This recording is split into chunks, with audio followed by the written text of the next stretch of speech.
ஆதியாகமம் 33. யாக்கோபு ஏசாவை எதிர்கொண்டு போகையில் யாரை கடைசியில் நிறுத்தினான்? ராகேலையும் யோசேப்பையும். யாக்கோபு ஏசாவை எத்தனை முறை தரை மட்டும் குனிந்து வணங்கினான்? 7 முறை. உன்னோடு இருக்கிற இவர்கள் யார்? யார் யாரிடம்? ஏசா யாக்கோபிடம்.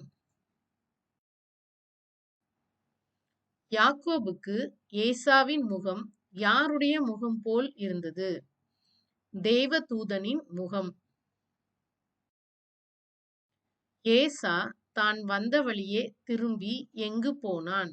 சேயீருக்கு. யாக்கோபு தனக்கு வீடு கட்டிய இடத்திற்கு என்ன பெயரிட்டான்? சுக்கோத். சாலேம் என்னும் சீகேமுடைய பட்டணம் எங்கு இருக்கிறது? கானான் தேசம். யாக்கோபு கூடாரம் போட யாரிடம் நிலம் வாங்கினான்? எத்தனை வெள்ளிக்காசுக்கு வாங்கினான்?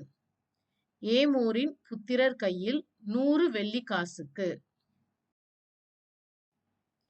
யாக்கோபு சீகேமுக்கு எதிரே கட்டிய பலிபீடத்திற்கு என்ன பெயரிட்டான்? ஏல் எல்லோகே இஸ்ரேல்.